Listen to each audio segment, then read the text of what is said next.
welcome to the news desk of Television Nigerian. I am Charles Ibe with the news update at this time for Friday, the 13th of March, 2020. President Muhammadu Buhari on Thursday appealed to members of the private sector to join hands with the federal government to utilize opportunities created by the negative impacts of the outbreak of coronavirus on the global economy by intensifying moves to diversify the economy, reduce reliance on oil, and boost investment in agriculture.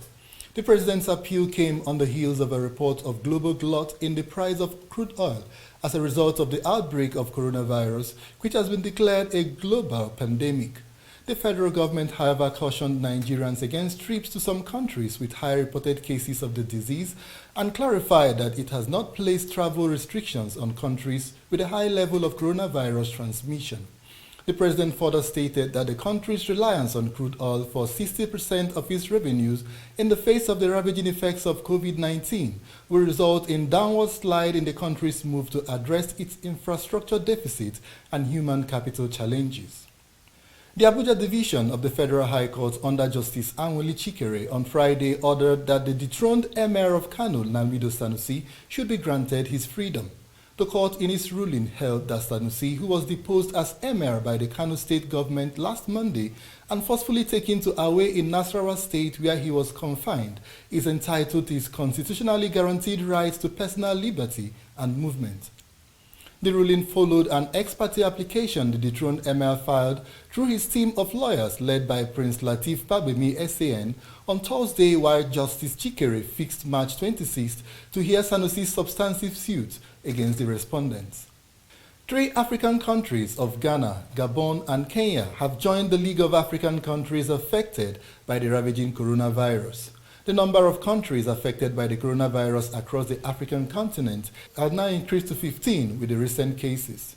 The regional breakdown of impacted countries have Ghana, Ivory Coast, Burkina Faso, Nigeria, Togo, Senegal on the West African frontiers, Kenya on the East African frontiers, DR Congo and Cameroon on the Central Africa, South Africa on the Southern African region, while Morocco, Tunisia, Egypt and Algeria are countries affected on the North African frontiers. The Nigerian Navy has stated that in its efforts to rid the waterways of all forms of criminal activities and allow legitimate economic activities to thrive, the heat on criminals operating in the country's waterways will not be relaxed. The commanding officer of the Nigerian Navy Forward Operating Base, Ibaka, Akwa Ibom State, Captain Peter Yume, made the pledge on Thursday while handing over to the Nigeria Security and Civil Defense Corps 316 drums of illegally acquired diesel seized from hoodlums at the Agbani offshore, warning that those involved in illicit trades to repent and embrace legitimate businesses. Yume, who explained that on sighting the Navy gunboats, the suspects abandoned the medium-sized wooden boat used in carrying the product, lamented that the smugglers have continued with the illicit trade despite the Navy's effort in making daily arrests. The Court of Appeal in Abuja had scheduled hearing for Monday, March 16th in an appeal by the APC National Chairman Adams Oshiomhole a day before the commencement of the APC NEC meeting purportedly being convened to find solutions to the lingering leadership crisis currently rocking the ruling party. Oshiomhole, by his appeal, is seeking, among others, the reversal of his suspension by a High Court of the Federal Capital Territory FCT, ordered that should desist from parading himself as the APC national chairman. Oshiomhole in his appeal had argued that the judge erred in law and arrived at a wrong conclusion, which occasioned a miscarriage of justice when the court placed him on suspension at an interlocutory stage of a suit instituted against him by some aggrieved members of the party, among other notable issues. The Civil Defense, Correctional, Fire and Immigration Services Board has approved the 2020 recruitment into Nigeria Immigration Services, going by a statement on Friday by the Service Public Relations Officer, Sunday James, in Abuja.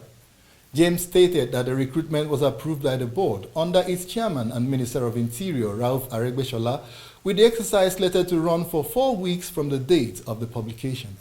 He called on members of the public to make use of the opportunity and apply, while advising the public against patronizing fraudulent websites. Nigeria Football Federation President Amaju Pinnick said on Thursday that the federation is working hard to avoid disruption to the travel and safety of the Super Eagles players who would be coming from Europe ahead of the Africa Cup of Nations qualifier against Sierra Leone. CAF has confirmed that the match billed for March 26 will go on even as countless sporting events have been cancelled worldwide. Almost all the Super Eagles players are coming from Europe that has pressed the panic button following the outbreak of the novel coronavirus, with Italy remaining in lockdown and airlines cutting the number of flight schedules. And that's the news update on Television Nigeria. Many thanks for watching. I am Charles Ibe.